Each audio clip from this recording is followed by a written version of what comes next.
आज हम बाबा के गुरुकुल में कक्षा 6 NCERT बाल राम कथा के अध्याय 8 सीता की खोज की कथा को सुनेंगे।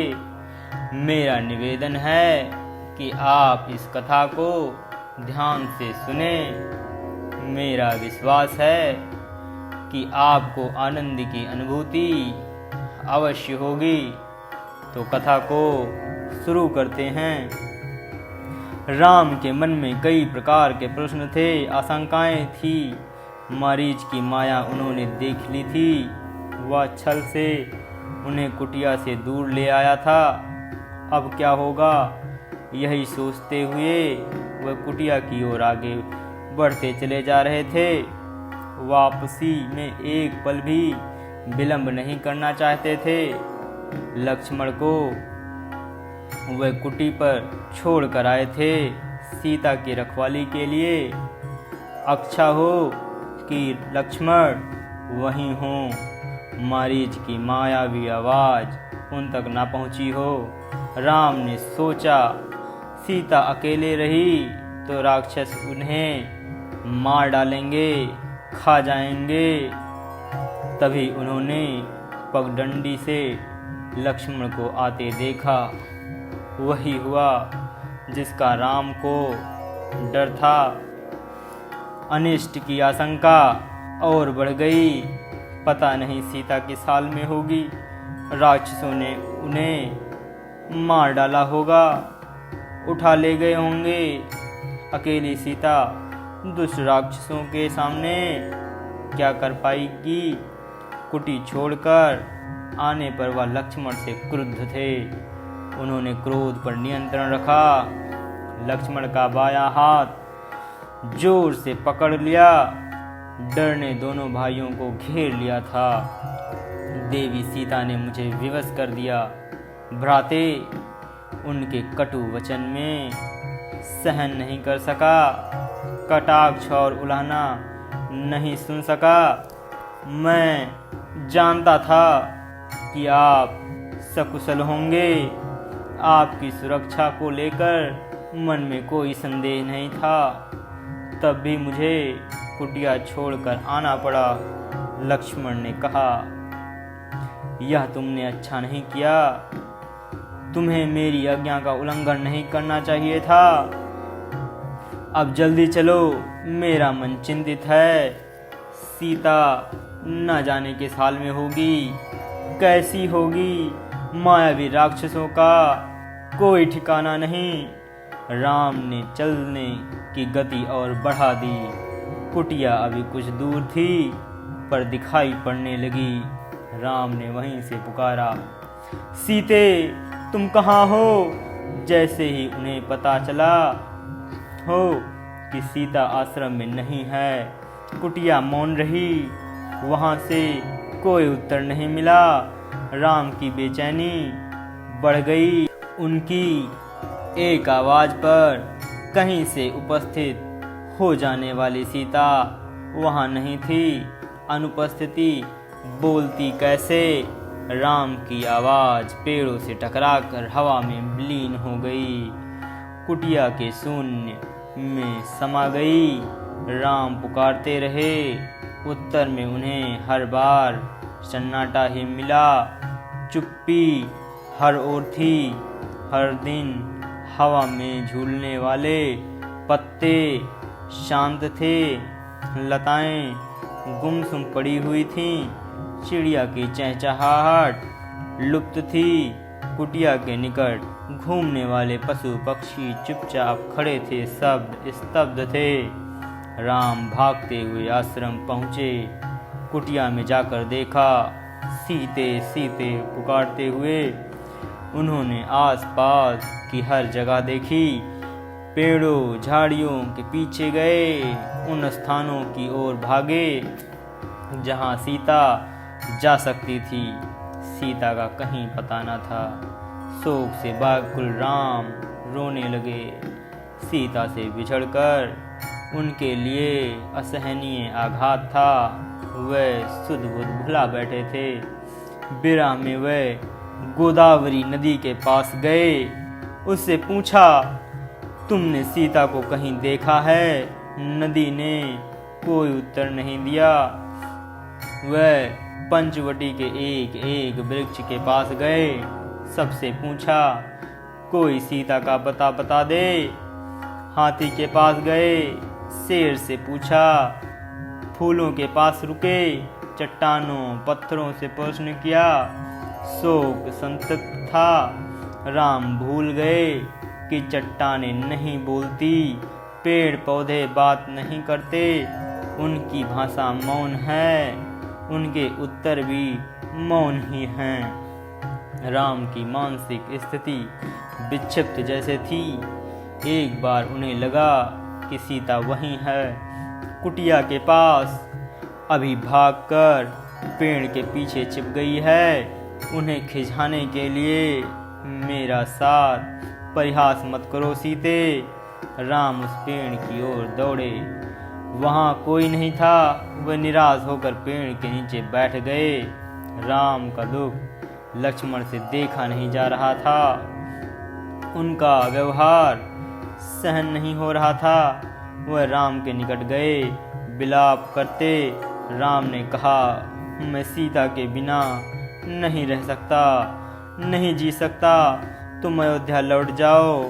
लक्ष्मण, मैं वहाँ नहीं जाऊँगा, यहीं प्राण दे दूँगा। मैं सीता के साथ आया था, उसके बिना कैसे लौटूंगा? नगर वासियों को क्या मुंह दिखाऊंगा? तुम जाओ, मुझे यहीं छोड़ दो, मुझे यहीं छोड़ दो। आप आदर्श पुरुष हैं, आपको धैर्य रखना चाहिए, इस तरह दुख से कातर नहीं होना चाहिए। आप मिलकर सीता को खोज करेंगे, वह जहाँ भी होंगी हम उन्हें ढूंढ निकालेंगे। सीता हमारी प्रतीक्षा कर रही होंगी। लक्ष्मण ने उन्हें ढाढ़स बंधाते हुए कहा। राम शांत हुए, पर पीड़ा थोड़ी देर में फिर से उभर आई। हाँ प्रिय, कहते हुए पुनः विलाप करने लगे। इसी बीच आश्रम के आसपास भटकने वाला हिरण एक झुंड उनके नजदीक आया। राम लक्ष्मण के निकट आया। राम को लगा कि हिरण सीता के बारे में जानते हैं, उन्हें कुछ बताना चाहते हैं। हे मृग, तुम ही बताओ, सीता कहाँ है? राम ने पूछा। हिरणों ने सिर उठाकर आसमान की ओर देखा और दक्षिण दिशा की ओर भाग गए। राम ने संभेद समझ लिया, हमें सीता की खोज दक्षिण दिशा में करनी चाहिए। उन्होंने लक्ष्मण से कहा। हिरण उसी ओर गए हैं। वन में भटकते हुए उन्होंने एक टूटे हुए रथ को देखा। मरा हुआ सारथी और मृत घोड़े भी थे। वन में रथ का क्या प्रयोजन, उसके टूटने का क्या अर्थ? राम असमंजस में पड़ गए। लगता है थोड़ी देर पहले यहाँ पे संघर्ष हुआ है, लक्ष्मण ने कहा। यह पुष्पमाला वही है जिसे सीता ने वेणी में गूंथ रखा था। निश्चित तौर पर सीता राक्षसों के चंगुल में फंस गई है। यह माला संघर्ष के दौरान वेणी से टूटकर गिरी होगी, पर यह रथ कैसे टूट गया? राम सोचने लगे। सीता के संघर्ष से यह नहीं टूट सकता। अवश्य किसी ने राक्षस को चुनौती दी होगी, उसने युद्ध किया होगा। वहां से थोड़ी ही दूर राम ने पक्षीराज जटायु को देखा। पंख कटे हुए, लहूलुहान, अंतिम सांसें गिनते हुए।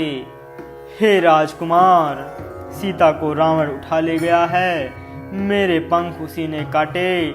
सीता का विलाप सुनकर मैंने रावण को चुनौती दी, उसका रथ तोड़ दिया, सारथी और घोड़े को मार डाला, स्वयं रावण को घायल कर दिया, पर मैं सीता को नहीं बचा सका। रावण उन्हें लेकर दक्षिण पश्चिम दिशा की ओर उड़ गया। कहते कहते जटायु ने प्राण त्याग दिए। राम ने आगे बढ़ने से पहले जटायु की अंतिम क्रिया की। वह सोचते रहे, पछताते रहे, यह कैसा विधान है। मैं तो कष्ट में हूँ ही, मेरी सहायता करने वालों को भी इतना कष्ट। राम की आंखों में आंसू आ गए। उन्होंने जटायु को अंतिम बार प्रणाम किया। जटायु ने सीता के बारे में महत्वपूर्ण सूचना दी थी। रावण का नाम बताया, दिशा बताई जिधर सीता को लेकर वह गया। राम जटायु की चिता के पास मौन खड़े थे। यह समय विलाप करने का नहीं है, हमें तुरंत दक्षिण पश्चिम दिशा की ओर जाना चाहिए। सीता उधर ही होगी। लक्ष्मण ने तत्परता दिखाई। आगे का मार्ग और कठिन था। राम और लक्ष्मण को लगभग हर दिन राक्षसी आक्रमण से जूझना पड़ा। अकेले कठिनाइयां आईं, अवरोध मिले। दोनों राजकुमार प्रत्येक बाधा पार करते चले गए। उनके सामने लक्ष्य स्पष्ट था, दिशा तय थी, उन्हें कोई नहीं रोक सकता था। वन मार्ग जितना कठिन होता गया, उनकी दृढ़ता उतनी बढ़ती गई।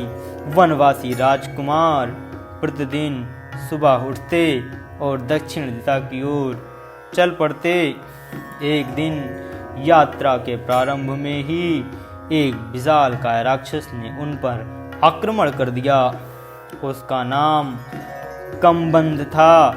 कबंध देखने में बहुत डरावना था। मोटे मांसपिंड जैसा, गर्दन नहीं थी, एक आंख थी, दांत बाहर निकले हुए, जीभ सांप की तरह लंबी और लपलपाती हुई। राम लक्ष्मण को देखते ही कबंध प्रसन्न हो गया। उसने दोनों हाथ फैलाए, एक एक हाथ से दोनों भाइयों को पकड़कर हवा में उठा लिया। उसे मनमाना आहार मिल गया था। बैठे बिठाए वह अपने शिकार को भुजाओं में लपेटकर मुंह तक ले जाता। इससे पहले ही राम लक्ष्मण ने अपनी तलवारें निकाल ली। एक झटके में कबंध के हाथ काट दिए। उसके हाथ धरती पर गिर पड़े। कबंध उनकी शक्ति और बुद्धि पर आश्चर्यचकित रह गया। कौन हो तुम दोनों? उसने पूछा। हम अयोध्या के महाराज दशरथ के पुत्र राम और लक्ष्मण। रावण ने राम की पत्नी सीता का हरण कर लिया है, हम उन्हीं की खोज में निकले हैं। राक्षस कबंध ने राम के बारे में सुन रखा था। राक्षस उन्हें देखकर प्रसन्न हो गया। उसने कहा, मैं सीता के संबंध में कुछ नहीं जानता, लेकिन तुम दोनों की सहायता का उपाय बता सकता हूँ। मेरा एक छोटा सा आग्रह स्वीकार करो तो मैं अंतिम संस्कार राम करे। राम ने इस आग्रह को स्वीकार कर लिया। आप दोनों पंपा सरोवर के निकट ऋषिमुख पर्वत पर जाएं। वहाँ वानर राज सुग्रीव का क्षेत्र है। वह निर्वासित जीवन व्यतीत कर रहे हैं। सुग्रीव से मदद का आग्रह कीजिए। उनके पास बहुत बड़ी वानर सेना है। सुग्रीव के वानर सीता को अवश्य खोज निकालेंगे। कबंध की सांस टूटने लगी थी। उसका अंत निकट था। राम और लक्ष्मण को अपने निकट बुलाते हुए उसने कहा, पंपा सरोवर के पास मतंग ऋषि का आश्रम है। वहीं उनकी शिष्या साबरी रहती है। अगले जाने से पूर्व सबरी से अवश्य मिलें। यही बोलते बोलते कबंध ने प्राण त्याग दिए। राम ने अपना वचन पूरा करते हुए उसका अंतिम संस्कार किया और पंपा सर की ओर चल पड़े। कबंध की बातों से राम को बहुत ढाढ़स हुई। सीता तक पहुंचने की आशा बलवती हुई। राम को सुग्रीव की क्षमता और उसकी वानर सेना की शक्ति का पता था, वे जल्द सुग्रीव के पास पहुंच सके। ऋष्यमुख पर्वत का रास्ता पंपा सरोवर होकर जाता था। पंपा सर का प्राकृतिक सौंदर्य अद्भुत था। मतंग ऋषि का आश्रम उसी सरोवर के किनारे था। लता कुंज से घिरा हुआ सरोवर का पानी मीठा था। सबरी कुटिया आश्रम में ही थी। वह ऋषि की शिष्या थी। उसकी आयु बहुत हो गई थी, जर्जर काया, लेकिन आंखें ठीक थीं। हर पल राम की प्रतीक्षा में खुली हुई। ऋषि ने उसे बताया था कि एक दिन राम आश्रम में अवश्य आएंगे और उससे मिलेंगे। राम को आश्रम में देखकर सबरी बहुत प्रसन्न हुई। उसकी आवभगत की, सेवा की, खाने को मीठे फल दिए, रहने की जगह दी। उसकी आंखें तृप्त हो गई। राम ने उससे सीता के संबंध में पूछा। आप सुग्रीव से मित्रता करिए, सीता की खोज में वह अवश्य सहायता होगी। उसके पास विलक्षण शक्ति वाले बंदर हैं। सबरी ने राम को आश्वस्त किया। अगले दिन राम ऋष्यमुख पर्वत चले गए। उसकी व्याकुलता अब घट गई थी, मन की शांति लौट आई थी। अगर आपने यह कथा ध्यान से सुनी है तो बताइए, एक आंख वाले राक्षस का क्या नाम था? कमेंट बॉक्स में उत्तर दीजिए। बाली के वध की कथा हम अगले वीडियो में सुनेंगे। यहाँ तक कथा सुनने के लिए आप सभी का बहुत बहुत धन्यवाद।